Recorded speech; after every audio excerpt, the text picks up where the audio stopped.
I'm back with friend of the show, friend That's of right. friend of the podcast. Mm-hmm. It's your second time on, right? Second time, yeah.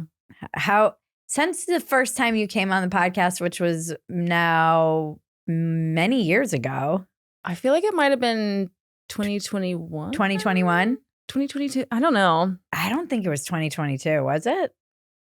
God, it's I crazy that feel it's like- like 2024 though. Oh my God. That's insane because I feel like Maybe it was yours the 2022. podcast that I was doing when I was like in Florida at like I was like in Yes. yeah, and I was with the polyamorous cult people Yes. with their other family, and we were all okay. Then that was February of 2022. Okay, that sounds about right. Yeah.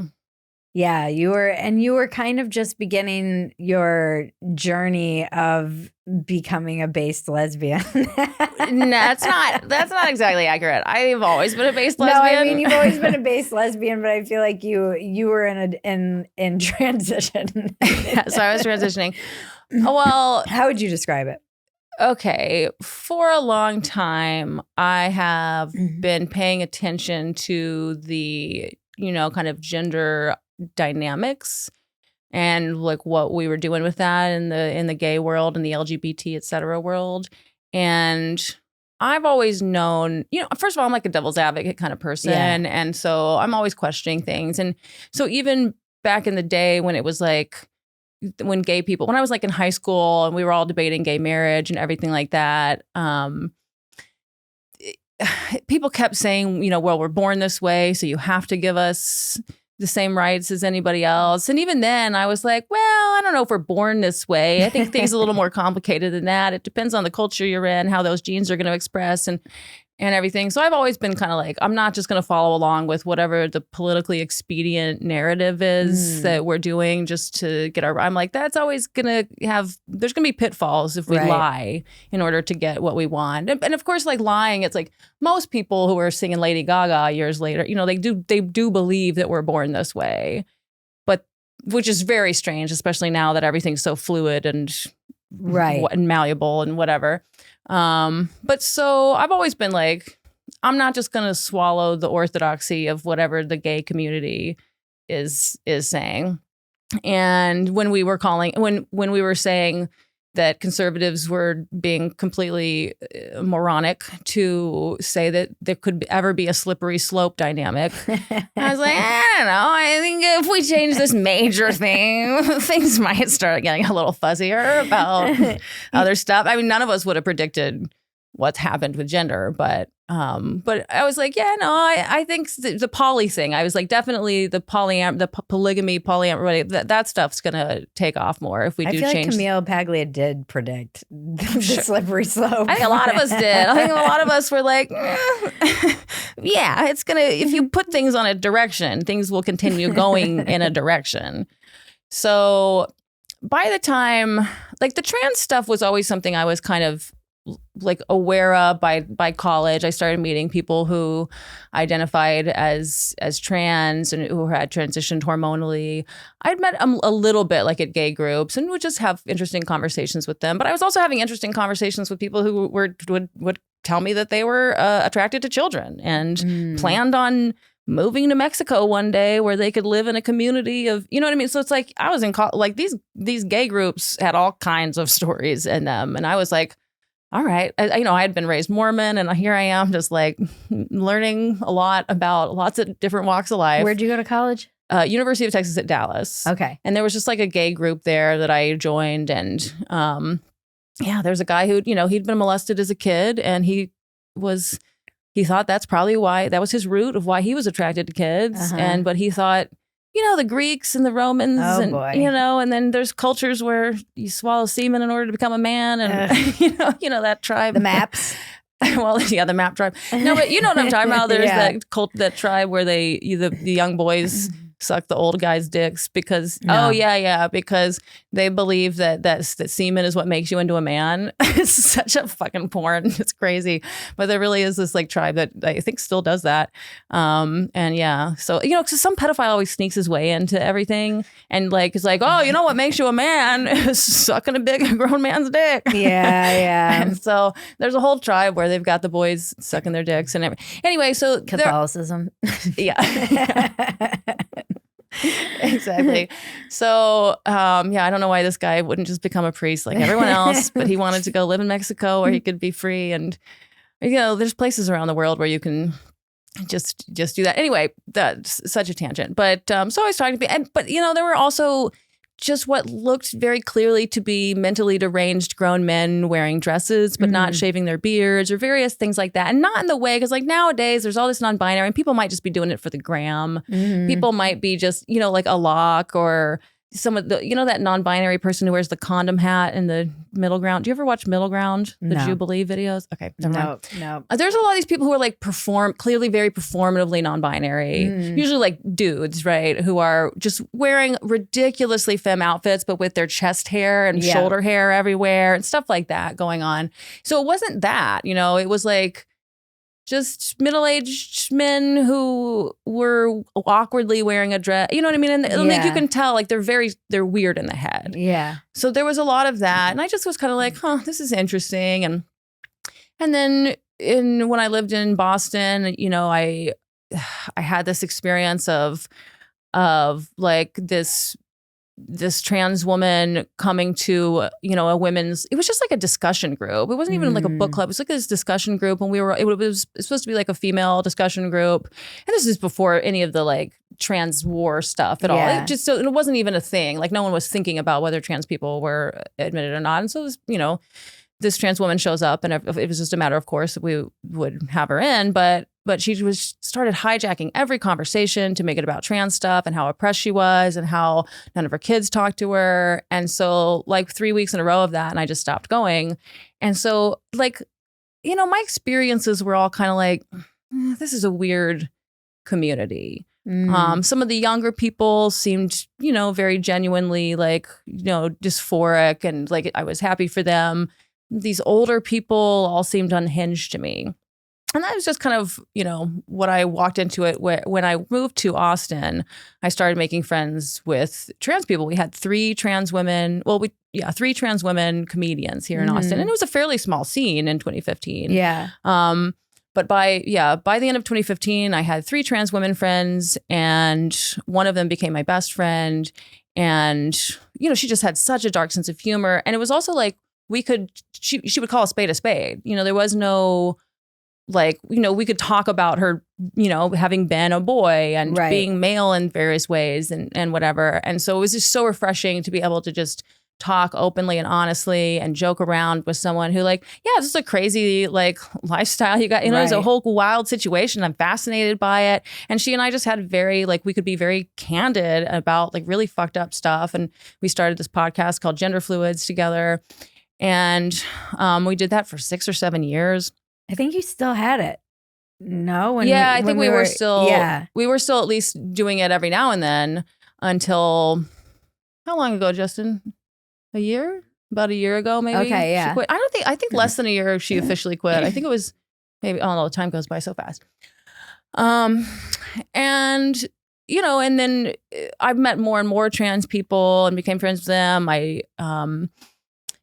But I would say by 2016, 2017, like the narrative started really shifting where it wasn't just, hey, like we're people who have this severe gender dysphoria, who really like hate that we were born this way, and we really just need the relief of these things. And I was a boy, but now I've transitioned to being as female as possible. And it became, no, you can't call us biological men. You can't say we're biologically male. Like that's, and at first it was like, that's just hateful to like bring it up. Yeah. But then it transitions to, well, we're not biologically male. And I'm like, well, yeah, I mean, you're kind of biologically intersex now, right? But you're like, oh, no, okay. I'm like, okay. Well, and then it became, well, we're female. Well, we've actually always been female. And that kind of stuff was just like, I don't know how to talk about this anymore. If we don't have any words, I can say you're a woman, but you're not female. You're more female than you used to be. Like I could talk those ways, but if I can't talk in a way that makes any sense, like this is starting to seem really not just annoying, but like dangerous. Right. To take away the language to be able to describe reality started to feel really dangerous to me. And so at some point I kind of knew, I was like, all right, I love these people. I like all my trans friends and stuff. And I care about their rights and I want this, whatever. But I'm like, I started to see, I think things are going weird here. I think something's going off. And even in 2012, I started noticing, lesbians were starting to become gender neutral. They didn't want to be women anymore. And there was a lot of talk. There was just a lot of complaining about like nonsense microaggressions, calling a group of people ladies, even if they all were female identified, but you shouldn't have assumed. And it's a gay guy going like ladies. And it's like gay guys call everybody ladies, but this is a big transgression because we're assuming gender and you're not allowed to do that ever. And we got to ask everyone for their pronouns, even though that doesn't make any sense. And by the way, most of the country doesn't subscribe to the idea that we all do have a gender identity. So the idea that we all get to choose bespoke pronouns doesn't make sense to me. It doesn't, and it is like a little psyop, a linguistic device that you go, if we get people to say, oh, it's just the nice thing to do to call people their preferred pronouns. And remember, it started preferred, but then it became their pronouns. Right. And it's not just a preference. In fact, it's transphobic to call it a preference because they just are their So every time we would kind of, because we wrote them a blank check, right? We were like, the right side of history. We know we got civil rights, gay stuff. Now we're doing trans. Everyone's born that way, right? Even though it might be fluid. And so we wrote them a blank check as the good liberals. And they ran with it. And, it never should be a blank check, especially when you're talking about changing people's bodies and changing kids. And then the fact that you do have to balance out female rights with trans women rights, because, the furthest example that, is just that, what California has with the self-ID to go into prisons. Yeah. Well, okay, you don't think any men are going to game that system, whether consciously or unconsciously, just decide that they're women in order to, especially criminals. Criminals, yeah. And predators. Like there's always men. There are always males who are predators who are gaming. They'll become a father in order to molest kids. You know what I mean? They'll become a Santa. They'll become a priest. Yeah. Like you don't think they'll become a woman? You don't think some of them, especially if some of them are turned on by the idea of being a woman, and now you've got all these philosophers explaining to them that if you get hard when you put on women's panties, that you probably are actually female. And so everything just got crazy, and I was watching it all get crazy. I dated a trans dude in 2018 and I was like really into him for a minute. I think he, when I met him, I was like, oh, it's one of the little boy lesbians, right? But then he was like, I'm a man. And I'm like, sure you are. And no, but it was hot. And I was like, okay, cute. And he wanted to think of us as gay boys together. And that was like affirming for me because I do think of myself as a dude. I just don't buy into the idea that like there is a gender identity. I just think it's like, there's a lot of factors going on depending on your genes and your culture and kind of how they're expressed at the time. And I'm more on the dude, but we always knew that half of us lesbians were low key half dudes. Right. We always knew that. We didn't need to cut off our boobs. If you have really big ones, it's fucking weird. You know what I mean? But like, so I did that with him. But I think that because when I met him, he'd only been on T for 3 months. By the time I broke up with him, he'd been on T for like 6 or 7 months. And I think it was just like he was becoming too much of a teenage boy. And I was like, nope, I don't like this anymore. He was smelling and was selfish sexually and like just really kind of was becoming an obnoxious teenage boy. And I'm like, okay, well, I was into you when you were more on the lesbian side. Sorry. Like, and it wasn't that I meant to. I was buying in as much as I could to the idea that he was a dude and we were being dudes together. But like looking back, it really feels like we're more like playing Ken dolls together. Right. Which is super hot. I love role playing. So like I can role play, but Anyway, so point being, I was very like deep into the gender world, the trans world, everything, you know, like had lots of friends over there. And, but I also was watching things get crazier and crazier, but I didn't engage in much of the, like any of the podcasts or book. I mean, most of the books hadn't been written yet. Right. But there wasn't a ton of, you know, there weren't people I could talk to about what was going on, except for like, you know, maybe my girlfriend after the trans dude. I dated a woman for a few years who, you know, had to listen to a lot of this shit. And so like, you know, I didn't have very many people I could talk to. And I think by 2020, when we were all online a lot, I think it was when J.K. Rowling, you know, did her woman wumpood wumu whatever tampon tweet. Yeah. And then the what I would call the AGP army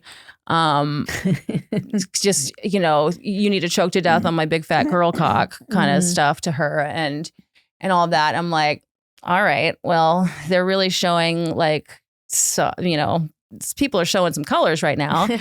And so that sent me to Reddit. I had never really used Reddit before, but there were groups at the time on Reddit that were like people earnestly debating gender issues.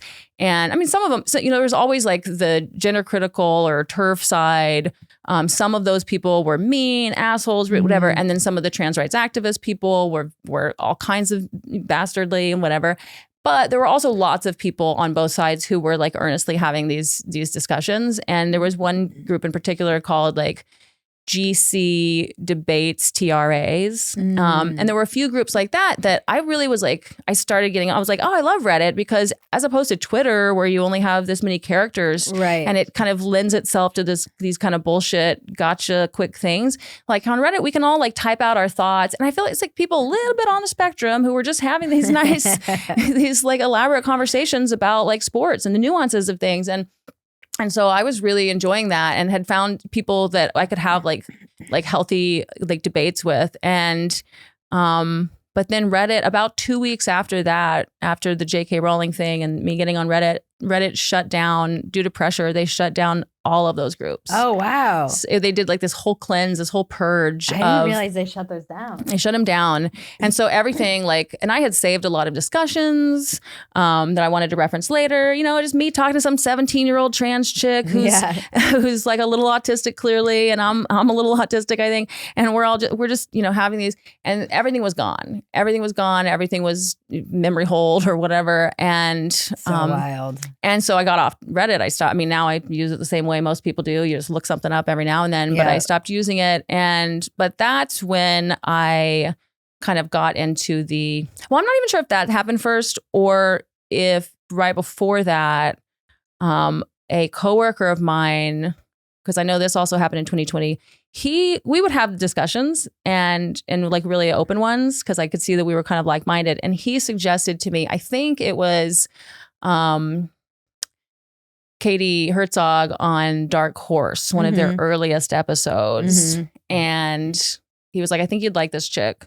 And indeed, I did like this chick. Yeah. And so I think that's what also sent me into the world of like finding that there are these podcasts. And then at some point in 2020, right, some of these books start coming out. 2020 or 2021, you know, Irreversible Damage and what was that Asian chick who wrote the...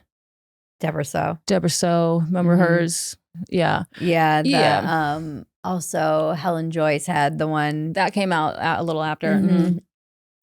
Yeah. And so all of a sudden it was like, oh my God, here are the intelligent people who have the same criticisms I do, who have the same questions, who are, you know, doing this. And I had been doing all kinds of like rogue research for years about like is this really an epidemic of trans women getting murdered? Yeah, that word gets like very. We're fast and loose with epidemic. Yeah, I feel for a like. minute it would be like 22 people this year, and I'm like, more people died of coconuts falling on their head. Yeah, the Clintons had more people killed than trans women this year. Like, also, it's never mentioned how many actual women are murdered. And in fact, in so general. that's some of the, I mean, I did some real math on this before. I think that one guy at Quillette eventually did it. But before that, I had done all that math and gone, they're not, this isn't, females are getting killed still more. And in fact, way more. In Andrea Longshew's most recent nonsense article, she said something, she says something about how like, oh, actually, you know, the feminists just don't think that that trans women are suffering enough, you know, assault and abuse and murder and whatever. But actually, we do get it more than cis people. But because what the articles, yeah, they get it more than cis people when you include men. Mm-hmm. But what they don't get is murdered more or raped more than cis females. Right. And so, but you can, like the little sleight of hand and the way Andrea writes that is like to show like, oh yeah, we trans people are suffering more than cis people. Like, no, you're not suffering more than cis women. Yeah. You're just suffering more than cis men, which, yeah, should be affirming to you. But yeah, isn't that a good thing in some respects too? That you're not getting murdered at the numbers. Yeah, like they never talk too about, you know, what industry they're in often, and you're already a lot of the time it's prostitution. You're already in a high risk situation where people have a higher likelihood of getting murdered in general. Right, exactly. There's a lot of the people who are getting killed are prostitutes, drug addicts. A lot of times it has nothing, if you look into the stories, it has nothing to do with them being trans. Sometimes another trans person kills them and those things. And at first it was like, I would see the numbers going up every year. It would be like, oh, last year it was 23 and this year it's 25. But it's like, but if they looked into it, like one year it was only trans women they were counting. And then the next year they were counting both trans men and trans women. It's like, well, of course the numbers went up. And the next year they were counting non-binary people too. And then you're like, okay, that's part of how the numbers are getting up. And then, yeah, you look into these stories and sometimes, even like that Next Benedict thing. And everyone, yeah, that was wacky. Yeah, I mean, last I heard, someone said it was suicide now. And I'm like an OD or something. Yeah. Yeah. And then there's the story that they were actually the ones who were kind of started it and were being who knows? One of the people, you know, a few years ago who was on the black people list of like say their names was a trans dude who was had raped his girlfriend and was there to and was like, you know, was there being physically violent and stuff and and you're like, well, I'm not saying that any of these people should get killed. But like, it is weird to prop up some of these people and be like, say their name. I'm like, well, look up their name. Yeah. Maybe Google their name because this isn't an epidemic of everyone just hate everyone. Oh, we all hate trans people so much, especially when like, yeah, there is a backlash now. Yeah. And I told my trans friends, this is coming. If you guys aren't reasonable, it's going to be bad. We wrote you a blank check, but that's going to go the opposite way. But you know, people didn't hate them then. You're like everybody, the acceptance was through the roof. No one had as meteoric of a rise of acceptance. And in fact, you know, putting people on pedestals and giving them jobs. Like the trans thing was so popular. It was so like, everyone was like, yay, we all feel good about ourselves for telling you guys you're beautiful. So, you know, we just rah, rah, rah. And so the idea that we were just being told that like we all hated trans people so much and we all just were murdering them and it was so dangerous and they wouldn't live past the age of 35, which was, you know, just Brazilian prostitute, you know, trans women of color who had that life expectancy. But then like someone that Cox Arquette chick said it in an HRC speech or some shit and spread it around, and then that's all it takes for people to copy paste someone's words and spread it. That's all it takes. I even heard that 2 months ago in New Orleans, there was a trans chick comic who said something on stage about how she was acting that way because she was being weird on stage, and she was like, oh yeah, I know I'm not gonna, you know, like statistically I won't live past 35. I'm like, God, like, so they really do. I mean, there are people still believe this shit. Yeah. Like, which is a crazy thing if you love trans people to tell them you're probably going to get killed by 35. Yeah. I mean, like, yeah. But that's what we're doing to the kids with like the climate too. Yeah. It's like something's gonna kill you by the time you're 35. There's a lot of doom in the culture at the moment of like telling people that they're likely gonna die. They're not gonna make it. Yeah, I mean, you're probably not gonna make it. Yeah, because you're probably gonna to see 40. Statistically, if climate change doesn't get you, you're likely, if you're in one of the younger generations, to be trans, and then you'll die at 35. What are we up to with the genderqueers now? 48% of Gen Z or whatever is. It's funny. Going to die at 35. I've been thinking a lot about the first time I really heard about this, was really introduced to it. It was when I was working on a weed farm, and I knew I was with a girl who went to Evergreen, and it was like she had a trans twin. And I still, identical, to this day, I have no idea. Yeah. To this day, because she would it was the most mind-numbing and insane conversation I've ever had, the first of many. But I was like, okay, so was it a fraternal or identical? And excuse me, sororital? Or she's whatever. a woman. And I was like, yeah, sororital. I was like, is it the... And I didn't, you as a normie, I think you get tripped up in even how to have conversations about this.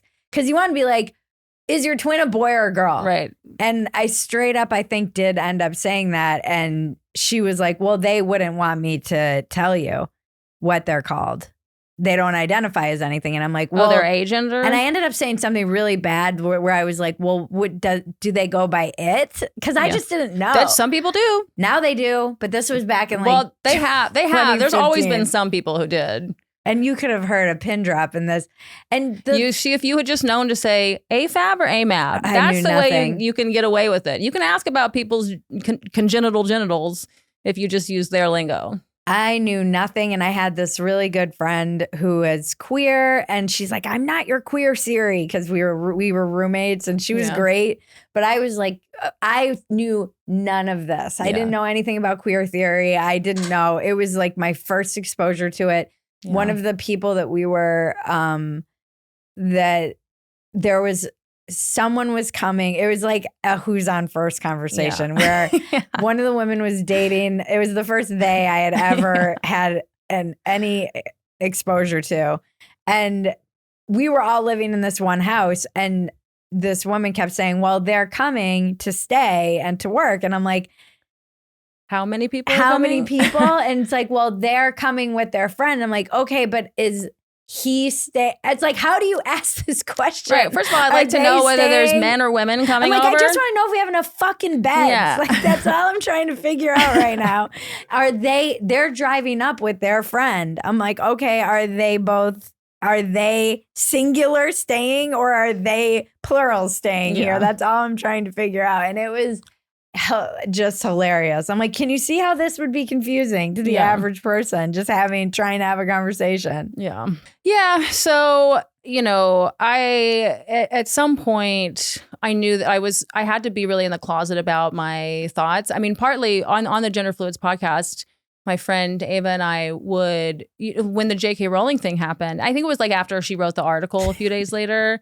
And I read that and I was like, all right, she did a pretty good job of explaining herself and sounding whatever. And then all the trans, opinion people online just wrote how, hey, look, I read the witches article so you wouldn't have to. I don't want the Holy Spirit to leave you, so you don't need to read that. And I'll just tell you why she's a hateful bitch and should die on our girl cocks. And it was just crazy making because you're like, no, people read this. Let me know if you read this and you don't kind of see what she's saying. Yeah. But so we talked about it on Gender Fluids, and that was a rare occasion where we actually did debate some, because usually I swallowed my tongue on Gender Fluids a lot. Yeah. She would say some crazy shit, and sometimes I would just kind of let her because I was like, I want people to hear what she's saying and decide for themselves instead of me kind of pushing back and go whatever. Sometimes I would a little bit, I didn't want to let everything go. I definitely would push back here and there, but I'm like, I'll just let this speak for itself. But with that, like she actually did engage with me about it, and we discussed it some. And, I thought that was really cool. A lot of her friends got really mad at me at that point and started calling me a TERF. But, we had a pretty measured, reasonable conversation. I thought about it. But, I have very strong feelings about protecting women, protecting vulnerable females. And that there are sex differences between males and females, and there are sex differences between trans women and natal females.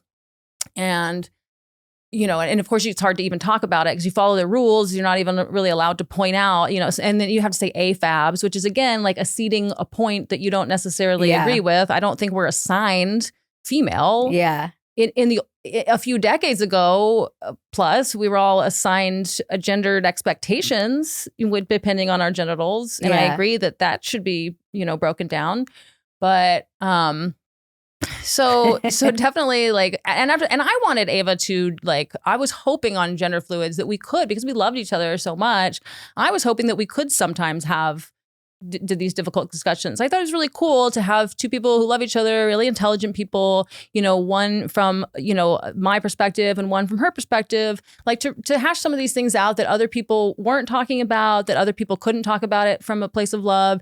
And for a while, like she said, another episode, I remember her saying that like she had increasingly, her friends were saying that she shouldn't be friends with me, that she shouldn't platform me with gender fluids, even though like, we started that podcast together, but if anything, like it was my baby. Yeah. So like the idea that whatever, although she did a lot of work editing it and things.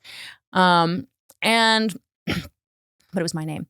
And so she talked about how she's like, look, not only we love each other, and also like, Arielle has this fucked up dark sense of humor. I don't know. I can't talk to a lot of people like I do with her. Like we've been friends for a long time. Like I'm not just gonna, stop being friends with her because we have some, political differences and whatever. And then some months after that, she said, hey, I can't do the podcast with you anymore. I mean, she said we're still friends. It's, it's a little dicey. I would say, I think, I don't know how much of it came from her or versus either her girlfriend or some of her friends. Cause like she has a ton of trans friends who, a lot of them know me to some extent. We've hung out, we've partied together to some extent. I used to live with Ava. I've lived with her and her girlfriend for several months. And, so, I would hang out with all their friends and stuff like that. And I know there was like one of them who always hated me because she thought I was a eugenicist because I make some jokes about eugenic hygiene and whatever. And, so there were always someone who had like these problems. But they're all... we would hang out and, do drugs together and whatever, you know what I mean? And I would talk to any of them about it. I was always, I'm kind and respectful and, but increasingly, even with my closest friends, if I wanted to say, hey, I mean, I think self-ID is a little bit of a, I was just even, how the phrase like I just want to ask questions is now Trump, red coded and it's just as freedom of speech is and everything. Like any idea that like that females might have competing interests with trans women is just inherently a cancelable thought. Yeah. And so it became more and more explicit that I am not to have these questions. This is all wrong think. Mm-hmm. This is all it's just inherently wrong that I even have these questions, and I just need to go find my own education camp. That's the other thing. Then they're like, it's not my job to educate you. And it's like, okay, if I Google it, there's a lot of people who disagree with you. Right. So I don't know how you think. It depends on the person's algorithms, what kind of education they're going to go get themselves. Right. Just like it's your opportunity to educate me or to bounce ideas back and forth with me. And if you don't want to take that, like you don't really know what I'm going to get from the internet. I'm like, because like and I didn't tell, all those friends, like I didn't tell them like, I'm reading all the books. I'm reading all the articles. I'm listening to all the podcasts and all the nuanced ones, like Gender a Wider Lens and everything Lisa Sellen Davis has been doing, which, she and I met a long time ago, like in 2020, like when her book Tomboy came out. And then I had her on an old version of my politically non-binary podcast. And like, I think that I might've helped radicalize her a tiny bit or whatever. Because she was still kind of teetering in the like, I'm trying to be as respectful as possible. Right. And I think whatever. And I think like in that conversation, I remember being like, well, things are a little more than you think. But because I wasn't still at the place I am now, you know, Right. but like we were both like kind of exploring like, what is the stance to take about a lot of this stuff? And where do you feel like you are now? What I feel like I am now is I'm very clear, I think, on this. It's like some trans women are women. Mm-hmm. And that's the thing. And they're not female.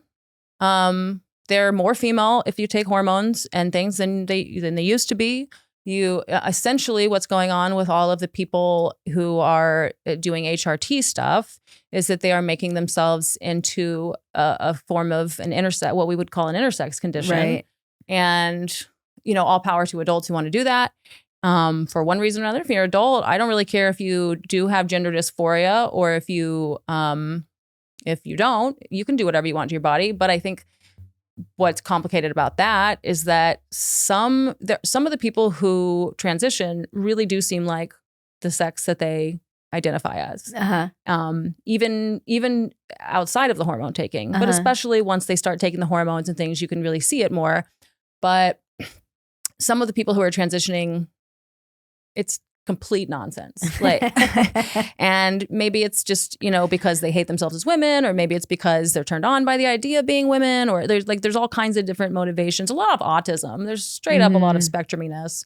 And so sometimes you're an autistic pervert. Sometimes you're just confused. You know, there's all kinds of stuff going on with people who are increasingly identify as trans and non-binary. But you know, anyone who knows trans women who like really seem like women, like understands that.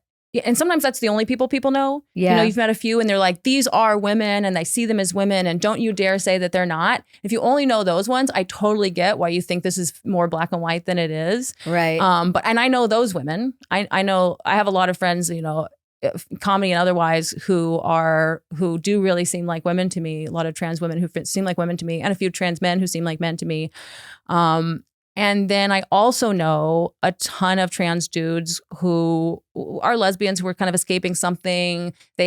Some of them like are bisexual and they can't handle the idea of like being with a man as a woman. Right. So they have to be gay men or bisexual men in order to, you know, have their psyches be okay with being with men.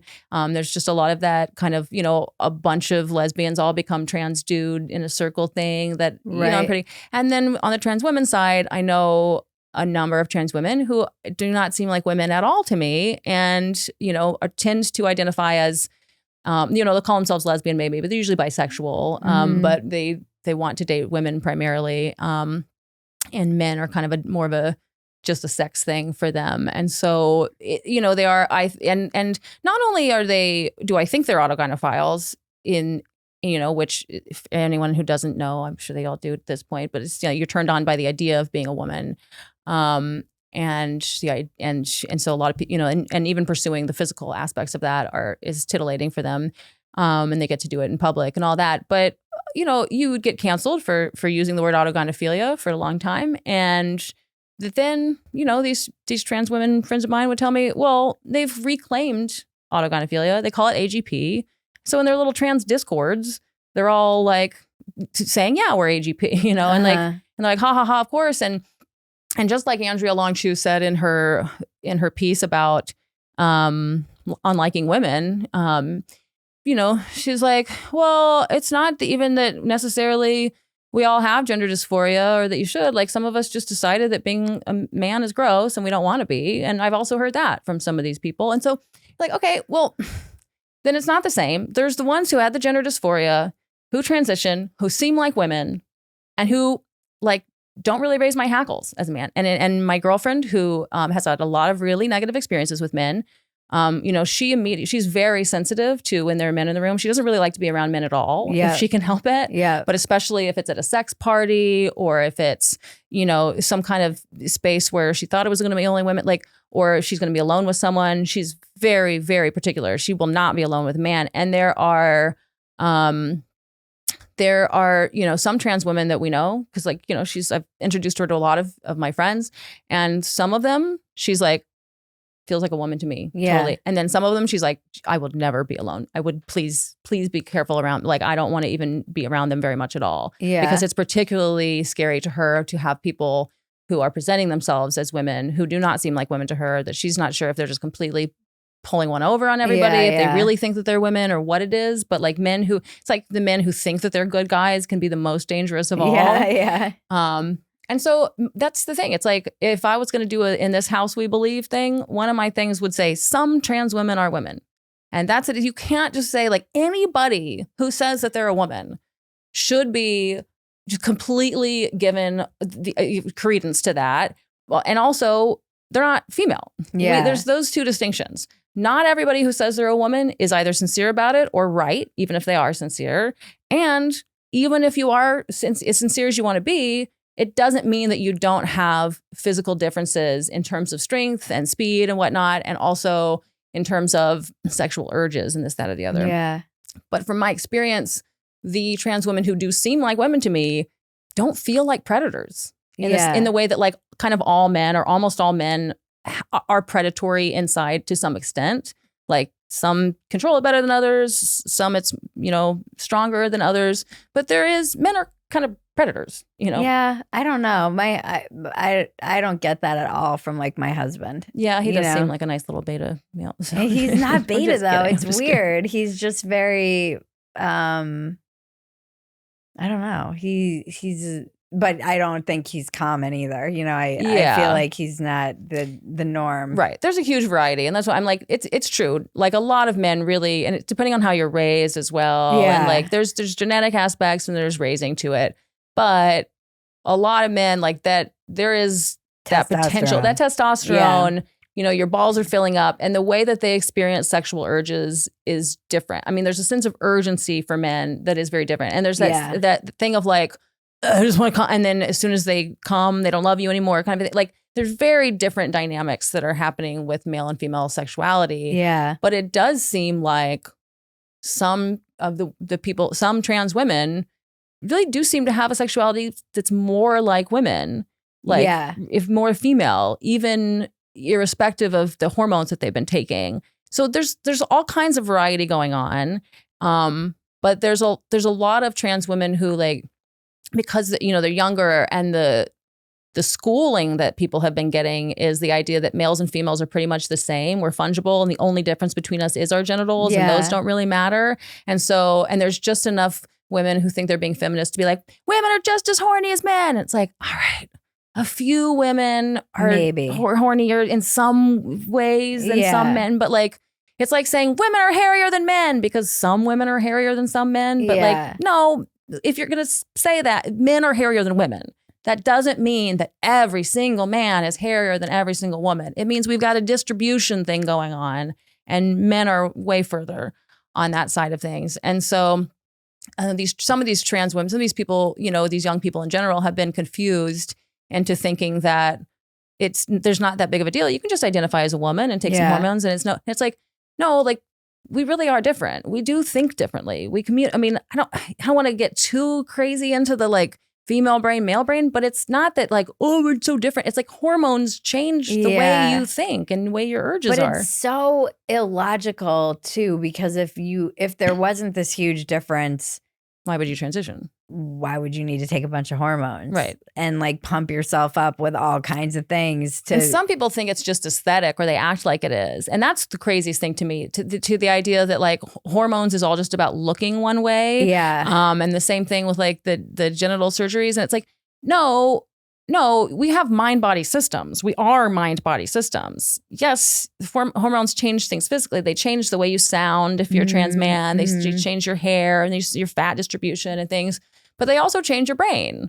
Hormones is a huge, like much of the effect that we're talking about with taking HRT isn't just to change your body to match, it's to change your mind. Yeah. And so it's to become more male or more female in the way that you think, in the way that you're driven. Yeah. And those are huge differences. And so it's like, yeah, like those things, that's also what you want to change. If you're a trans woman and you like have that dysphoria and you want to be as female as possible, you're not just trying to change how you look. You're also going, I don't want to have these violent sexual urges. Like this makes me feel gross. Yeah. Or like, I don't want to have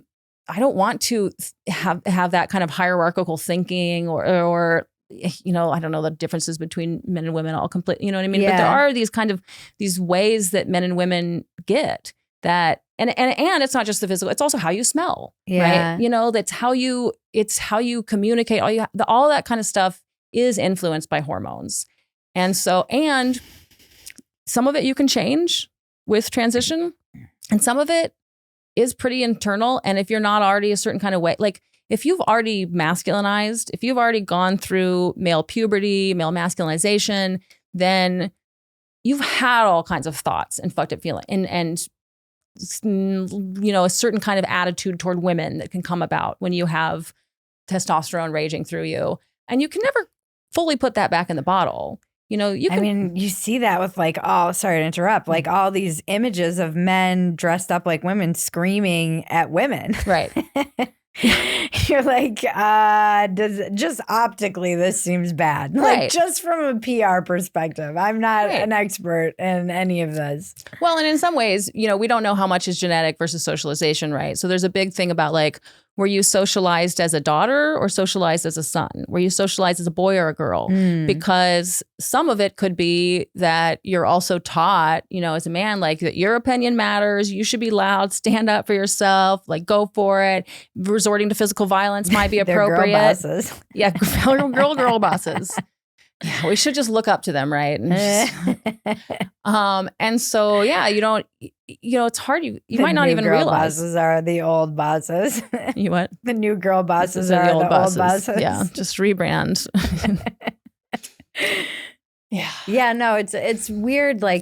Have you were you canceled?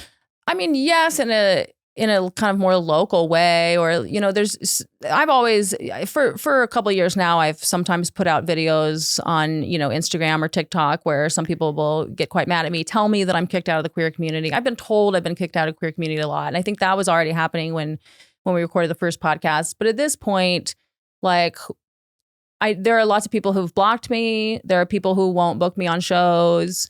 There are people who complain because sometimes the Austin Chronicle will feature the Gay Enough show as an event. And then there's people who or someone Do 512 did queer artists and they listed me, and there's people, saying hateful things about me and that. And basically what it is I'm not comfortable going to my friend Ava's pervert show anymore. Even though I love it. I think it's so funny. She used to have me on it, fairly often. And they do this insane halftime show that's hilarious.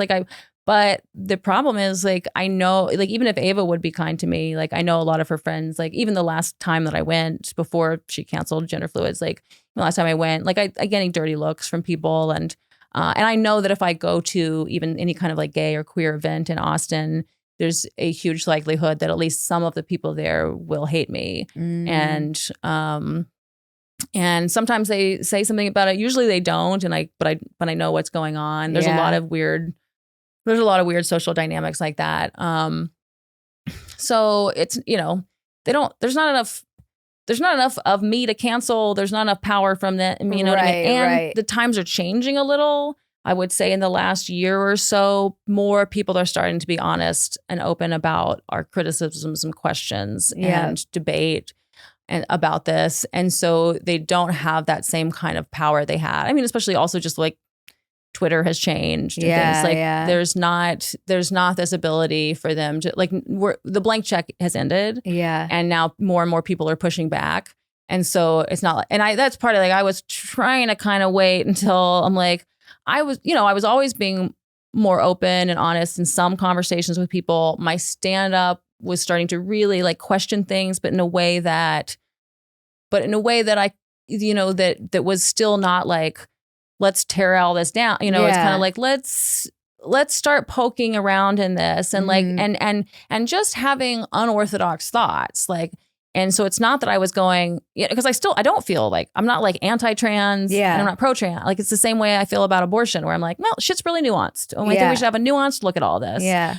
And so my stand-up was very nuanced, and that my special that's coming out on the 4th is that stuff I was working on for years. And some of those jokes I was telling 2017, 2018, 2019, and then kind of baked it all into this thing and put it out. And now my stand-up that I've been working on since the special is even more like going for it. But someone is very like anybody could watch the Ellen DeGeneres special and show that to about anybody on the political spectrum, and they would be able to laugh and they would be able to hear like thought provoking questions and jokes, but it's never anti-trans, Right. and again, it's not how I feel. Like I do think adults should be able to transition, and I know people who seem genuinely like the sex that they identify as, and I have and like I treat people just as as they want to be treated, but I think that some of the people who are convinced that they are trans are mentally disturbed in many ways and should not be in charge of children's healthcare. Well, that's what's weird too about like just openly kind of admitting that you're AGP. You're like, so we're not allowed to say that this is a mental illness, but you're admitting that you have a mental. Well, it's a paraphilia, right? It's not necessarily a mental illness to have a paraphilia, but they are turned on by being women or being girls. A lot of them also do age play stuff, and so there's that dynamic of it too, where you just got a ton of people who identify as trans women who are afforded some of the benefits that gets them, whether that's getting booked on shows or for some people, or that's getting elevated into certain positions, or just having access to like the free housing. There's like a whole trans network of, it's kind of like being Jewish, where you can just like get a job or get housing or get someone to pay for your groceries, or you can get online and say, hey, like I'm having trans difficulty, so please, give me money, help me have some of that trans joy. Here's my Venmo, and especially for years, it's dropped off a bit, I think. Yeah, I was like, one time I went down this rabbit hole of, I forget what the hashtag was, but I was like, we need to have a conversation about the trans panhandling that goes on online, because it is insane. I had no idea there were so many people who you can just be like, hey, I need some hormones, or I need a surgery, or. It was crazy. From 2018 to 2020, I think was the heyday of the insanity of that. My Instagram feed, every other post was some lesbian acquaintance of mine cutting off their boobs because now they're non-binary. And I'm like, okay. And then, I remember one day opening up and being like, oh, another top surgery right at the top of my thing. And sometimes I would see like an old friend who looking cute, and I would be like, heart. And then I would read it and be like, I'm chopping my boobs off finally, pay me. And I'm like, unheart. I'm like, that's how I'm going to get canceled. Someone's going to notice that. But then it would be like the next post is a friend who's got to get a hysterectomy because she's got a cancer scare going on and she doesn't want to live, you know what I mean? And it's like, and I'm like, let's donate to those GoFundMe. If you have the aesthetic, I get it. I get having aesthetic issues with your boobs. But like, that's something you really need to pay for yourself, in my opinion, at least until my friends can afford their diabetes medication and shit. Like, we have way worse issues going on in healthcare. Like, just the priorities are insane, that we would be like, oh, all of a sudden, someone who's been fine their whole life, all of a sudden 2 years ago discovered some shit on Tumblr, and now they hate their boobs so much that we all need to pay for it. I'm like, I'm not rich enough to be one of the people. Like, if you've got so much money that you're already donating very generously to like lots of causes that are really important, and then you also want to throw a few shekels their way, great. But for the most of us, like, I can't afford to help you get a boob job.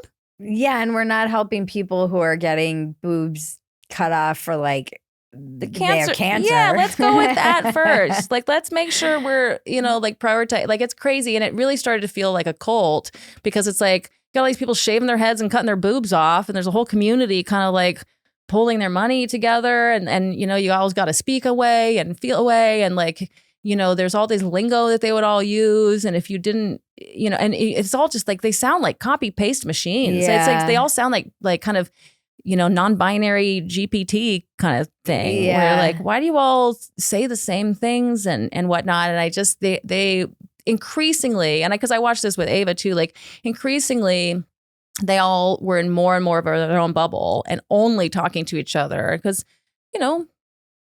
outside of that, people are going to have some dissenting thoughts, and so it's a lot easier to really only talk to each other, only read certain things, only listen to certain podcasts. And they became more and more insular, and so their ideas get crazier when they're not, and they won't allow their friends to ask questions. Yeah, right. We're not allowed to. We're told we're bad people if we do try to have. hey, let me just ask a little of this. And you're like, that, you're just one of those turfs. This is something that I guess I feel ashamed for at the time. I was like, it drove me out of comedy to a certain extent. It was like 2018 when I started. I was at Playboy and then I wasn't at Playboy anymore. And I started, I guess for lack of a better term, it was being red pilled, but it was really just me pointing out some of the hypocrisy I was seeing on the left in the Trump era. I always joke like, oh, don't make me defend Trump o'clock because things get taken out of context. I'm like, we don't need to make it worse if it's already bad because now you just seem like you're lying and this makes everything worse. And I ended up having a lot of friends in comedy unfollow me, block me, start openly kind of trashing me online and off. And it made me incredibly insecure to even go out and get on stage. Yeah. And it was at the time where I was finally getting paid to write after years of waiting tables and doing comedy. And I was down to doing like one show a month. And it was only with people I kind of trusted. And I kind of ceded I don't know. It was a lot of just fear and insecurity. I knew that anytime I would go out, there were people who just openly were hating me. And they were big names in comedy. These were people with massive followings and names in the comedy world. And it was more like, oh, you're a white supremacist than like a turf. So much of this, it just was so clearly a power grab that anybody who was marginalized enough in the intersectional calculus would just wanted to uphold this new system that we had of whose voices are going to get elevated, who gets to talk, who gets power. And so anybody who wasn't, some kind of ethnic and sexual minority, and maybe if you were disabled, you had to have at least two high scoring minority things in order to, have any kind of power in it, and if you were just gay or if you were just a woman or whatever, like you were really suspect. And so like the people who were upholding that, it was very clear, like, this is a power grab. And it's important to you guys that you be the most marginalized, and you're gonna talk and present things as if your group is the most in danger, because it's like being the black trans women, like that's the most powerful, right? Because remember how Black Lives Matter, if you suggested any other lives matter, that was like a dog whistle for being KKK. You know what I mean? That was it's like, oh, all lives matter is the most racist thing you could say, whatever, which like I get how that functions sort of, but there's some people who genuinely were just kind of like, well, yes, because all lives matter, like of course you're like, that's crazy that you would ever, like, it's 2020, like of course your lives matter. That time was wild too, because you could just catch something at the wrong news cycle, right? Like I not get it. Yeah, there was that whole Esquire cover where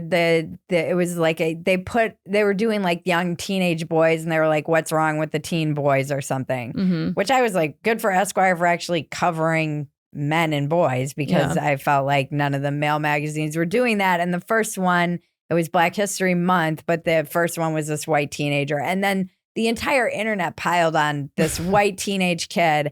And I said, I'm not going to get on board with like the demonization of this like cis white male or whatever. Right. I'm just not. And it was like, I just caught that weird wave. How about and Black if we Twitter don't came for me. Demonize any demographic. Oh my God. My mentions were just like, Martin Luther King had a lot to say about that in his letter from the Birmingham prison about the good liberals, and like called me a like grand wizard. I mean, it was upsetting, definitely, because coming from where I came from, I didn't know it was that easy to get such a high rank. Apparently, all you have to do is tweet the wrong thing at the wrong time. And it was very upsetting. And and I had friends who were like, just log out. And it was like 3 days of, but this was like comedians and people that I loved and respected. And it was so upsetting and unsettling. And it was a power grab for a long time, which I kind of like respect and understand too, because one of the things that I've tried to joke about for a long time, not always effectively, is the mediocre white male who's kind of just. Louis C.K. did a bit about this, and it's so funny that he ended up being like the victim of his own bit, where he's like, all throughout history, white men were like, hello, I'll have a seat. And he's like, I don't want to see the future for these guys because it's coming for us. Yeah. And he kind of saw the writing on the wall where it's like, welcome to the Thunderdome, guys. Like a lot of people have been duking out trying to get opportunities that didn't necessarily have the connections. And it's fake to act like there weren't women and minorities and disabled people didn't have the same seat at the table. But so I like understood it and was like, okay, but I don't think that it, the zero sum identity politic game, I think everyone ends up losing it. Yeah, absolutely. And so that's the thing. It's right. With Black Lives Matter, you could say trans lives matter, right? And that was the one okay. And Black trans lives really matter and stuff. But that people played that game cynically because they thought, I'll never lose it. Like, I have enough points. If you were a person of color, unless you're Asian, then you already had enough points, right, to win this game for a long time. And if you were two things, then you could really. And so I think those people really knew like they could take and run with this. I mean, I don't think they're consciously like, heh, heh, heh. It's just kind of unconsciously happens that you're like, oh, great. Like, yeah, this is the right way. And then the people who are just gay or just, something, they were like, this is good enough. I'm on the right side of this. And so they're kind of upholding it. And then what is the cis straight, Caucasian men are supposed to like fight against this. And then they're like, you know what I mean? Like, it was set up so that you didn't have to listen to anybody who wasn't agreeing with the orthodoxy. And the orthodoxy is, if I have enough intersectional points, then intersectional oppression points, then I'm getting the job. You're listening to me. I'm telling you to shut up. We can cancel you. We can tell you why you're wrong. And with Twitter being how it was, like that was the way the game worked for a few years. Mm-hmm. And people were largely playing along with it. And I think for most of those people who are tweeting and canceling people, I don't think most of them are going like, oh yeah, I can win this game of I think they don't think that much about what's going on. And it's just kind of like, oh cool, I'm an Indian woman. I'm just gonna, hop onto yay, my voice is finally being elevated. Yeah. Marginalized people are finally being elevated. This does make sense. This is righteous. But they're not thinking about, the objectives of actual liberalism. They're not thinking about like the long-term consequences of authoritarianism. White people focus on their whiteness. Yeah, exactly. Or on deciding I feel like this is dangerous, guys.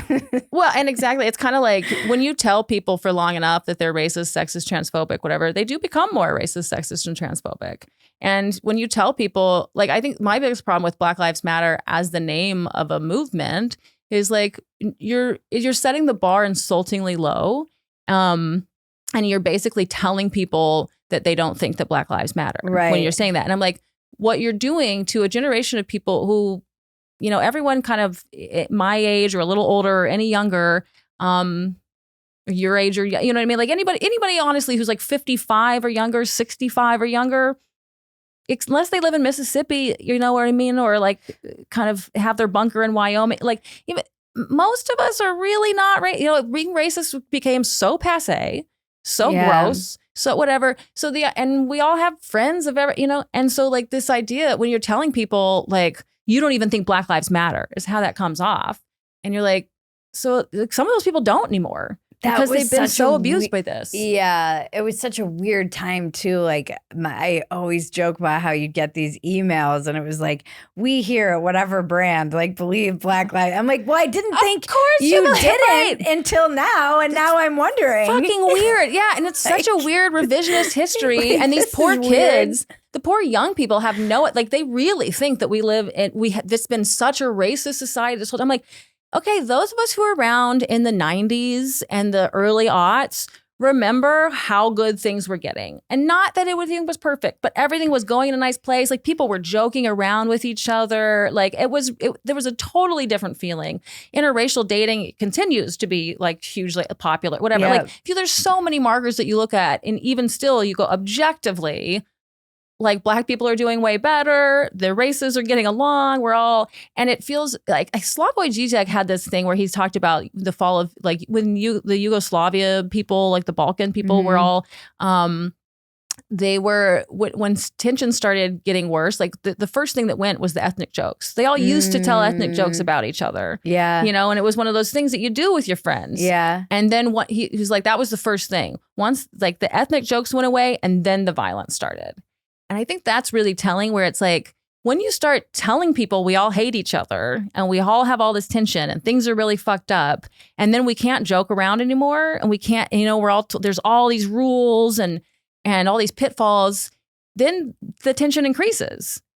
But do you think there's been, I mean, I think comedy's kind of booming, and you being in Austin through this whole, basically like explosion of the scene here, people are moving to Austin to start comedy, which is, just bananas from all over the country. Yeah. What do you feel like that's a positive thing? Do you think if Trump gets elected, it all snaps back like a rubber band? What's your kind of like, what's your vibe? What's the vibe you're getting? What vibe are you picking up? Let's go with the Trump question, because I think that's really, that's worrisome, right?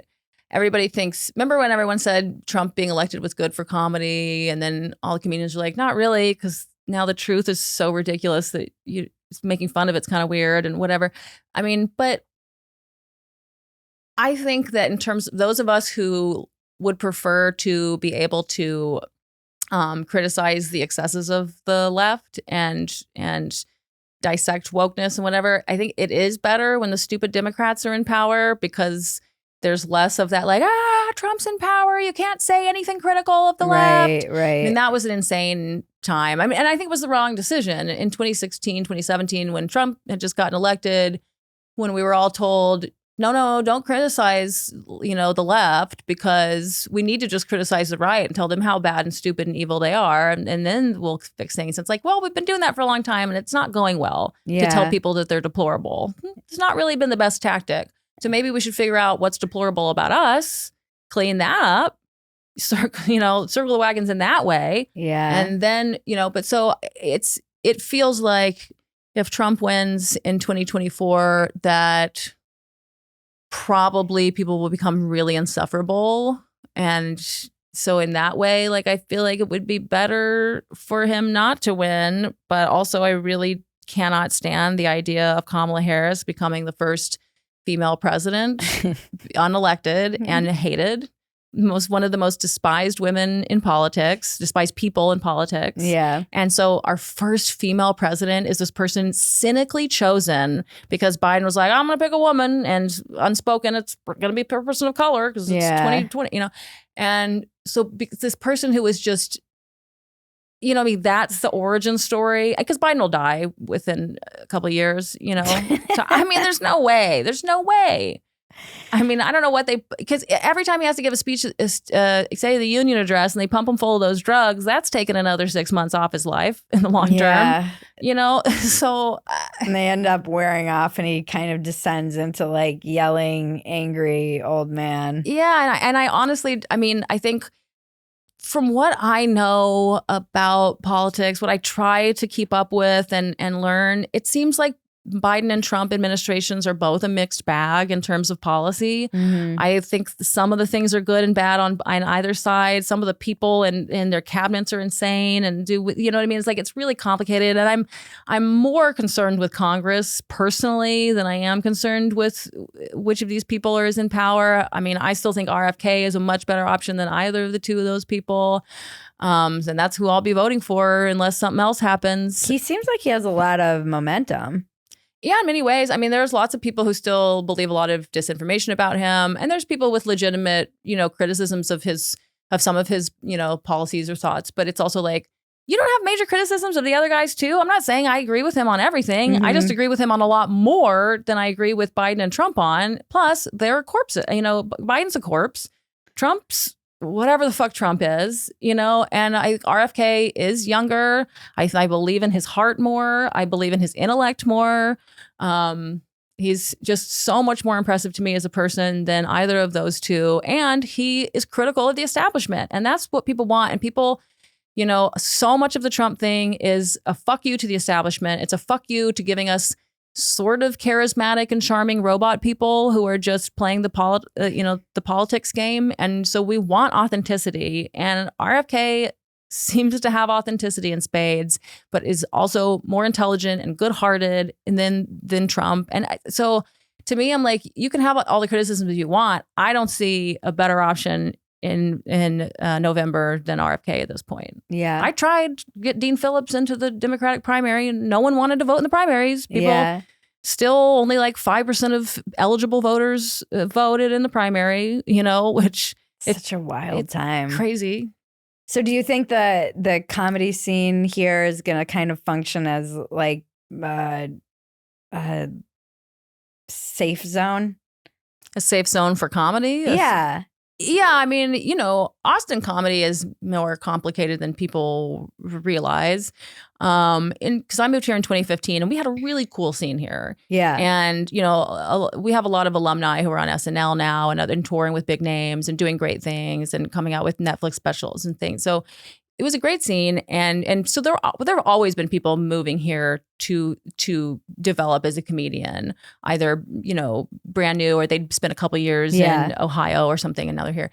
But the scene was, if not the scene was liberal. Yeah. The scene was generally liberal. Yeah. And I think that was a great thing for me because I started in Boston where, like Boston's liberal, but it's Boston. It's Boston. And not only are there like, you know, like the kind of Southie type people mitigating that, but it's also like because it's such a liberal state, then liberalism looks different. When you're a blue city in a red state, people get really like hunker down on our liberalism. You notice that in, you know, in Nashville and in Austin, all these places that are like blue and red.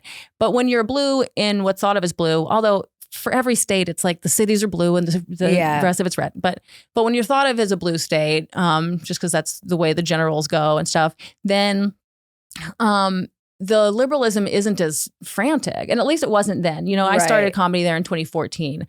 So I don't know how things have maybe radicalized since. But at the time, the comedy wasn't like woke at all. It was just like, of course, we're all liberal, but of course we can criticize liberals because of course we're all liberal. You know, it's like we're all kind of on the same page. So we can talk about what's wrong with our side. And that was the vibe then. And then I came to Austin where it was definitely a little woker and much more like, oh, no, you can't ever say anything nice about red team or critical. There was a little bit, definitely more of that. But I always found, because there were lots of different kind of, it was a small enough scene that we all kind of knew each other, but there's also people who only did these rooms and people who only, and I did all of them. I traveled all throughout the city, all kinds of different rooms. But most of them were pretty liberal. And I had to learn how to really talk to, not that I couldn't, like I've always been in the liberal world since college, but you know, doing comedy where you have to kind of play by the rules of like, how can I make sure that these people are comfortable enough to laugh in public? Yeah. But there was this one place called the Gatsby here in Austin on 6th Street. It's where Malavita is now, an amazing dance club. But it used to be this place called the Gatsby. And on Tuesday nights, there's a group of us who used to do comedy that's like, you know, much more like mothership comedy than anything else that there was in Austin. There were a few pockets, though, of places where we could do kind of just comedy, just free. It was freer. Right. Free speech comedy. And we would say some fucked up things. And it was a really fun, but it was like we were the counterculture. You know, that was like the counterculture. And so in the not just Rogan, but Tony Hinchcliffe dynamic times in Austin, of course, now we have all these people moving here visiting to do Kill Tony. And they're all these open micers who are all working on, you know, their edgiest material and everything. And so now like people are thinking of Austin comedy as like this free speech edgelord kind of place. But I'm like, well, we really just kind of went from a little bit of that and a lot of liberal to it's really very mixed now. It is mixed. And I love that about Texas. I love that about Austin. It's always been purpler than people think here. And so I think now it's much more balanced than it used to be. Yeah. It actually used to be too far on one side. And now, and like people just, people who don't know enough about the scene, and even some people in the scene, just put too much weight in Mothership, Kill Tony dynamics. Like, I love all the clubs. I want to work at all the clubs. I'm not trying to, but it's like, you go to Mothership for a certain kind of audience. You go to the Creek for a different kind of audience. You go to Fallout Theater for a different, you know what I mean? There's all these different places where you get to play to different audiences. And I think that's such a good thing for comics to have all of that. And so it's not like, it's not like, oh, the scene now is that way. It's like, no, there's a lot of that. And especially if you're an open mic comic, you got to put up with a lot of shit. And I feel bad for people who are starting out and like have to slug through the open mics. So from what I hear, it's pretty rough in terms of watching 50 men get up there and just do rape jokes and say the N-word sometimes. Like LA. Right. That was like when I came up in LA. I was like, wow, really? Okay. Everyone's doing rape jokes. Mm-hmm. But, so it used to be for open mic comics, the Austin scene used to be a much more hospitable, nicer place. But, but still, if you're doing shows, if you can get yourself into showcases here, we have so many different people running so many different kinds of shows. Yeah, it seems that way. And you don't really have to be one particular kind of comic or another. Yeah. It's a much bigger thing now. And so I love that about Austin. I mean, it's a dream come true. Supportive, actually, really. I mean, even here where we are at the Creek and the Cave, the vibe is just so like, it's such a nice hang and everybody feels like a community. Right. And that's nice and welcoming. And I don't know, it's been refreshing to come back into your show, which has been also kind of interesting, just having it's just interesting. It's not necessarily, it's just a different audience, but it's good for me, I think, to be able to get in front of liberals and all kinds of people, because I think that's really where most people are. Yeah. Like, most people are kind of just trying to figure it all out and in the middle, and more and more independents are birthed every day, I think, in America. Or maybe more people are getting more polarized, but and I think comedy is the great, reliever of a lot of that tension. Yeah. And I changed the name of the show, by the way. It's now officially the Gay But Cool Show. Oh, so we'll see. Okay. We'll see if we stick with that. Some people really wanted that change. So I'm like, all right, we'll see. I am so grateful for you to be able to, like, Arielle, for those of you who don't know, has given me a residency at her show, which was formerly the Gay Enough. And I got back on stage for the first time in years because I was kind of like, I'm not going to do this anymore. I'm a mom now, and I'm not. Moms don't do stand up. What? No, I just felt like I don't need to be. I mean, I remember one night I was like driving in a torrential rainstorm. I'm like, am I going to like die and leave my child motherless so I can go do a fucking 15-minute set somewhere or whatever? The answer is yes. Oh, please don't die on the way. No. It was just bad. I was like, I probably shouldn't be driving in this, but it's been so good, and I definitely got on stage and was like, damn it, I can't not do this. Yeah, it's too addictive. It's too fun. But it's also because of the community vibe. Even doing the show here with Ty and I just opened for Dave Landau, and his audiences are amazing. Yeah. I love his audiences so much. That was just like, and hanging out with like Dave and Matt McClowry, like those guys they make me love comedy. Yeah. They're like comedians. They've been doing it forever. Dave's been at it for 2 decades at this point, I think. Yeah, and that's some of the dynamics that also I really appreciate now in the Austin comedy, the way it's changed, like in terms of like people who help you love comedy again. Yeah. More people are either moving here or visiting here more often who are inspiring, it's like, oh, that's right. Like I love, because I was going to have to move away before. Like in 2019, I was like, I can't grow here anymore. Yeah. I'm going to have to leave, which sucks. I didn't want to go to LA or New York. And now I'm really glad that my journey has gone that way. But the other thing that's better now as the scene is bigger is that it really was more high schoolish before. That liberal, you know what I mean? Like everybody being kind of liberal, and like cliques were formed and things. And it was very annoying to me because I don't like high school dynamic. I like New York City, where it's too big to everyone know each other, and you can just be in a lot of different, and there's some anonymity to like I didn't want it to be this kind of thing where there was drama. I think it would be scene drama that was bigger than it ever should have been because it was too much like a high school. And so, and also, you know, when in comedy, you kind of have to be friends with everybody a little bit. Yeah. And like when the scene is that small, everybody that's on that list is some people you don't really want to have to talk to or spend time, whatever. Yeah. And the scene being bigger now and more talented, it's like, it's so much nicer. I would much rather be friends with everybody in this scene to the extent that you have to be than be friends with everybody in the old scene to the extent you had to be. That was the weird thing about what happened when I kind of took a step back was I was like, you know, I'm going to see you in a green room, right? Like, this is so weird. You're blocking me on Twitter. You know, we're going to interact in real life. Right. Yeah. That was like it's strange to me. It does feel vibrant here. Yeah. You know, there's just like I think there's any kind hierarchies just exist. Yeah. And they're going to exist in any kind of, they exist in media, they exist in comedy, but I did feel like in comedy, we were all like on the front lines together. So it always felt like there was this camaraderie among comedians that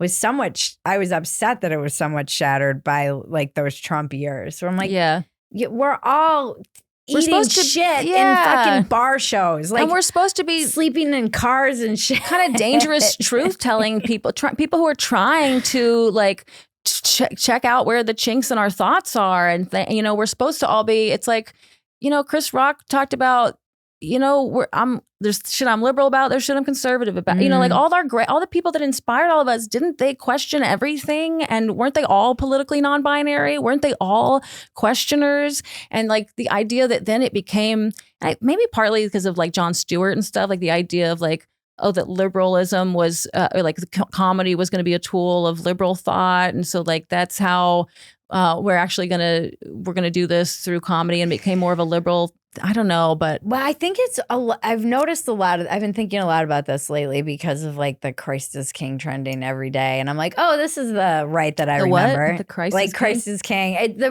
just the like, religious. They're turning back to the religious right that I kind of grew up with, and I think that's why the left was always thought of as the comedians, because if you made fun of God, you were blasphemy. It was you couldn't really make those jokes if you were on the right. You'd be accused by your own tribe of being a blasphemer, taking the Lord's name in vain, or being you couldn't. There was some sense of decency and privacy and maybe some modesty, and so I don't think you're not modest if you're getting on stage. So I think there were just qualities about the right that made it less, it created a lot of good comedians if you got out of it, but you basically had to react to your entire culture. Yeah, so I think that like if you were on the right, you could either just be like a Christian comedian or something or not, whatever. But but to be a comedian, you basically had to be either on the left or kind of in the middle. And so, but you couldn't really be on the right to be like a comedian in the mix. And so that means that the majority of people are going to be left leaning. Right. And so then that kind of pushed it in that direction once the 2016 thing fomented everybody into this whole like, but then they became puritanical. But and authoritarian and had like a lot of this. And I think a lot of the comedians reacted to that rightfully. And now what's interesting is you see the kind of rise of this,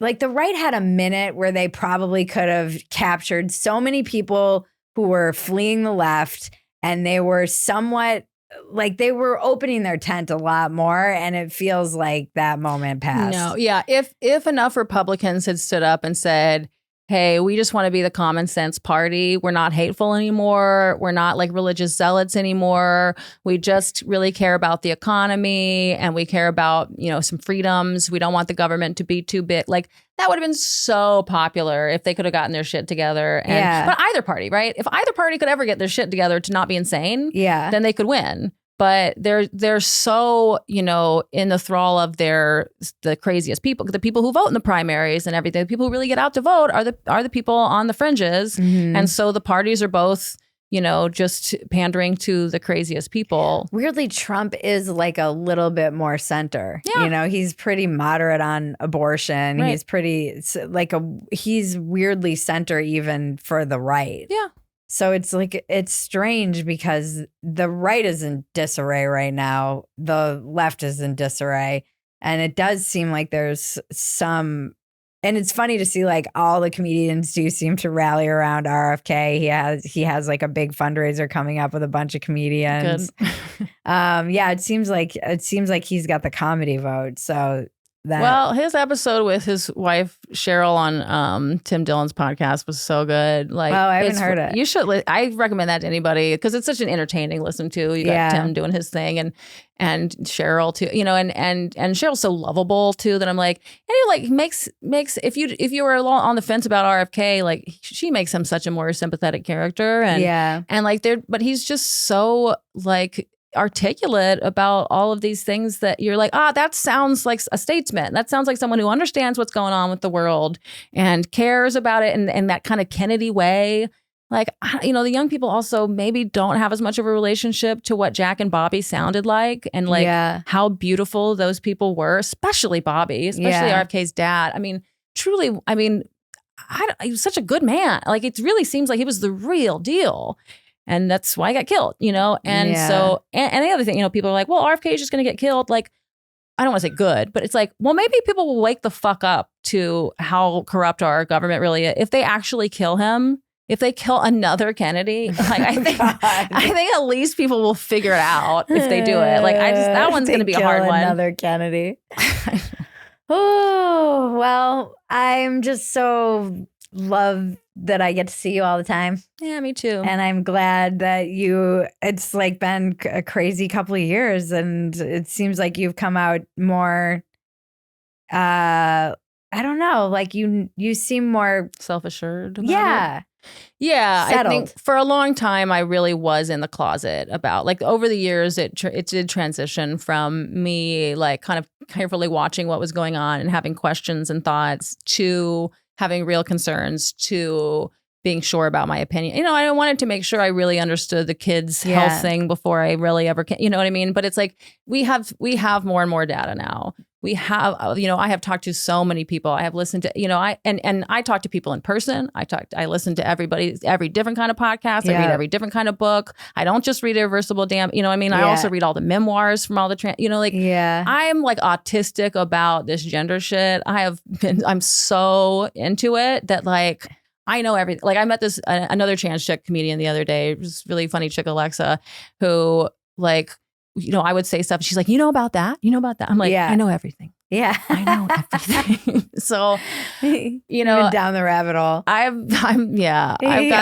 got the rabbit right here. And so, like I am very sure of it. And partly because, Ava quit the Gender Fluids podcast and things. I'm like, and I don't hang out with them anymore. Like I'm like, all right, I really like, I have enough trans friends who talk like real people who like can speak in reality that I'm like, I'm no longer going to play this game of like silencing myself and whatever. I mean, I'm still a little bit careful what I put on Instagram, especially because jokes without the right context can really be more offensive than I want them to be.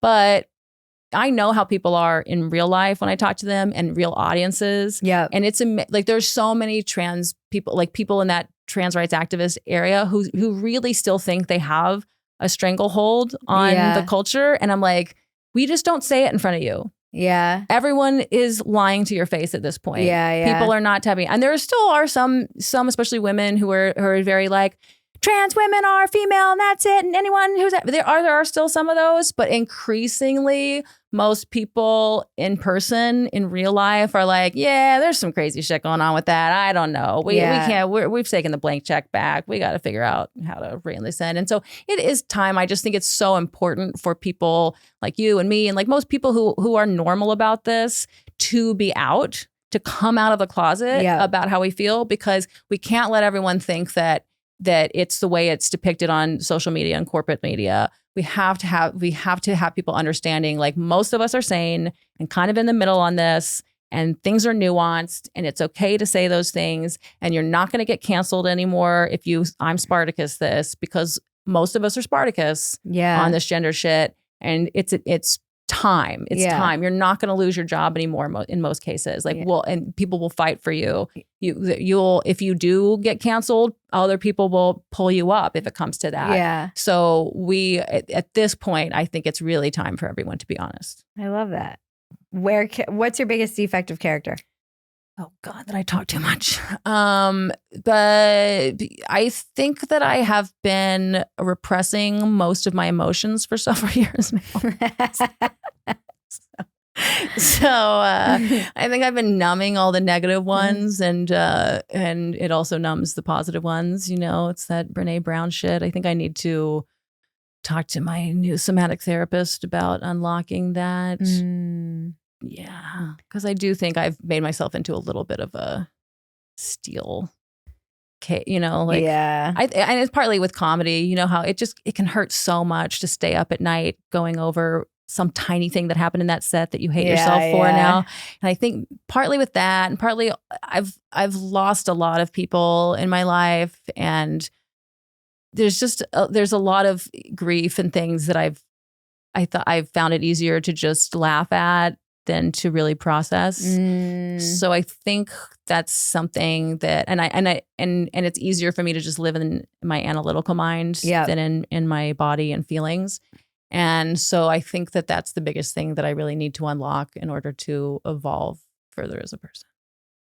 Ooh, I remember when I was at this sex cult ashram thing, we did dynamic meditation.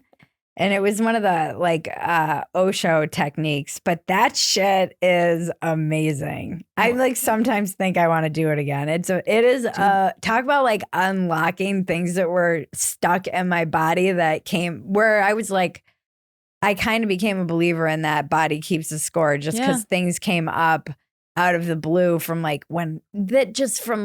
things that had happened, feelings that were, I'm like, where did this come from? This is crazy. I had one day where I did it, and this is not a traumatic thing, but some trauma stuff came up too. But one day I did it where you do this breathe. Have you ever seen this? You do probably. You do this, you do breathing, and then you jump and you go, hoo, hoo, hoo, hoo. And then you just get to go crazy basically. And you can have a pillow and punch in the pillow or whatever. And then you dance. So it's these four. Yeah. And it's this whole thing. But you weren't self-conscious in front of everyone? Well, because you could wear, first of all, you were all living in an ashram together and you knew each other anyways. But also you could wear blindfolds. Was everyone else wearing a blindfold? Some people were. Okay. It was weird though. You kind of got over the self-consciousness after, because we did it every morning. Okay. And it was one day I started going, I don't want to go to school. And I just flipped out. I'm like, where the fuck did this come from? It was me, because I was such a good kid. I would never throw a tantrum. I was a rule follower, but I hated going to school. And I'm like, this was a tantrum that I buried in my childhood. And it's that stuff is amazing when you do somatic therapy or any of that stuff that. I've been in some of the places where they kind of do something like that, but I've never been able to get out of the self-consciousness in those situations. So maybe I need a sex ashram. Because you're a comedian. Yeah, but I'm that shit felt one time, it was always funny when the Brits would come to the ashram because they're so buttoned up, and the first night these Brits were there, it was all right, everyone's gonna get into whatever animal, and it all feels like improv class to me. I'm like, this is just acting school. Yeah. So I think if you've ever done, I have, but the improv and dancing and anything like that involves my body, I get very self-conscious of, and I can't. It's that's something I'm really trying to figure out, is how to be freer in my body. But I've always been very self-conscious. I mean, some of it could be gender stuff too. Could be. Do you guys have my friend Julian always used to do the dancing, just the free dancing. It's a hippie thing. What do they call that? Ecstatic dancing. Do they have that here? They do. They do. We should go. You want to? It's Sunday mornings at 11. I'll totally go. I can do that. Okay. I've meant to go for a long time. Because I did it. I started doing one once at a party that was happening at that polyamorous commune place that we had like a yurt deck that we were having a dance party on. You and I have a lot of material. So, and I had just done Molly and like was coming up while this thing. So I was super into the ecstatic dance that night. But then the neighbors complained about the noise. So we had to cut it off like right when everyone was peaking, right when the music was like, we were just, So I meant to go back and be like, well, if I could like have this without drugs, like that would be really cool. Yeah, you should do it sober. Yeah, no, I would do it sober this on a Sunday morning. But that helped me a lot too, doing the ecstatic dancing. Yeah, because I had a similar thing of like made of armor, detached. Yeah. And then I got sober and that was like, whoa, okay, I can't escape from this. Can I just be California sober and do that, or do I? I mean, you can. I would encourage you to try and do it just like sober. Well, no, I mean for the dance, I will. But I'm just being in life. I'm like, do I? I always wonder. I'm like, do I need to get all the way sober to be vulnerable enough? Okay, cool. I mean, I had to. Yeah, because I don't have the same kind of. I smoke a lot of weed though, so. Yeah, but that was my true love. You mean was weed? Oh, weed. Yeah. Oh no, weed is my drug of choice. Yeah, like still to this day, I'm like, do I really need to be sober? Because what about a little edible stuff? I'm sorry.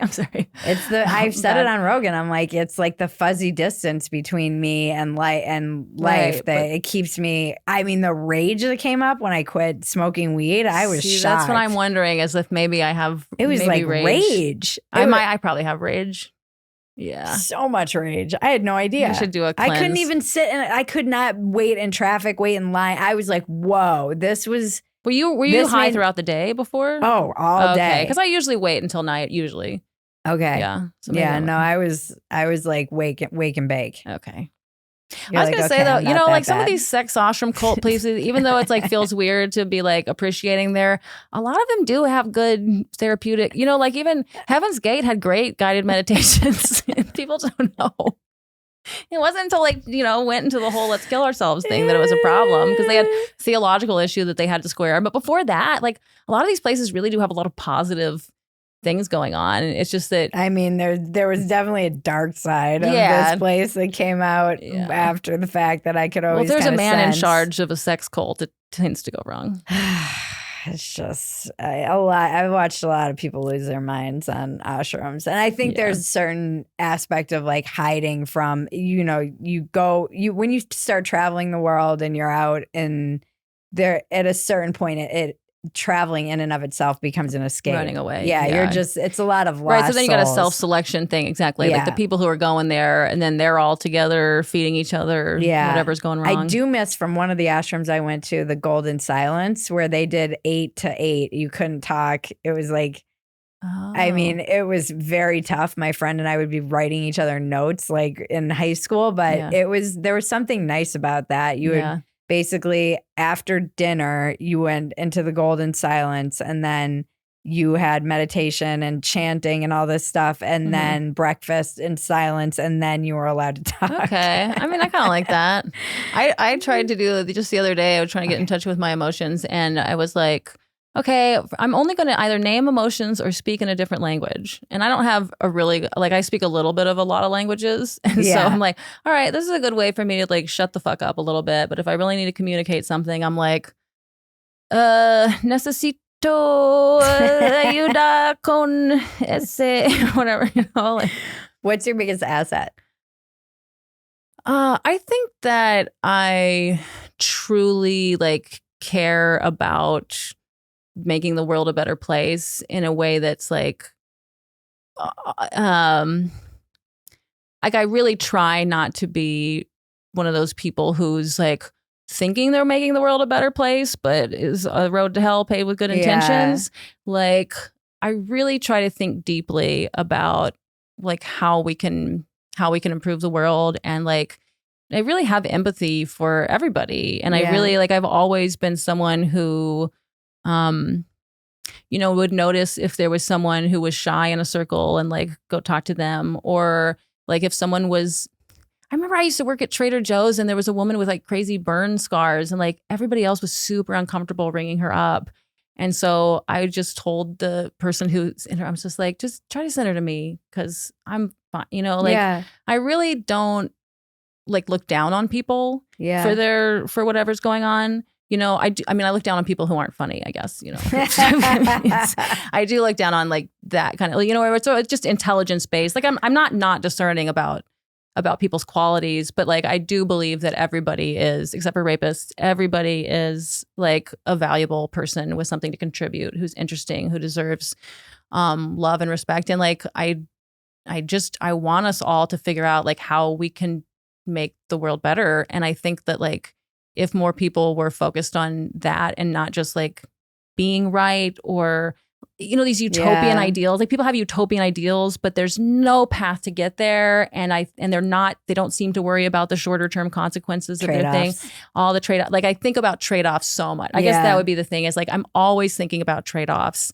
And I really, like Jonathan Haidt's book, The Righteous Mind, is my favorite work of nonfiction. And I think like that helps solidify where I was kind of already at with my empathy for everybody. And it's one of those things I just recommend to anybody intelligent enough to read that book, to go and check that out, because like that, I guess that's the real thing is just like, I'm pretty immune from the polarization. I'm pretty immune from this kind of team thinking like it's this way or the other. Like I see everybody's point and I care about everybody's point. And so I'm always trying to get other people to see everybody's point. I love that. Where can we find you? Well, on April 4th, my comedy special, Ellen DeGenderless, comes out on YouTube. Yay, finally. Yes, exactly. Hopefully it's still topical enough. And then, so you can follow me on Instagram at Ellen DeGenderless. And then I also have a podcast called Politically Non-Binary where, you've been a guest and people will come on and confess a controversial opinion or two. And we just discuss that with someone who's going to question it, but also see your point. And yeah, those are the most important things. You can also follow me on OnlyFans at Ellen DeGenderless. Thank you so much. Comedy. Yeah. Thanks for coming. Yeah, thanks for having me. The Check-In with Bridget and Cousin Maggie can now be found at Phetasy.com. It's been titled Another Round with Bridget Phetasy, and it's now in video. This has been Walk-Ins Welcome with Bridget Phetasy. I'm Bridget Phetasy, and you're welcome.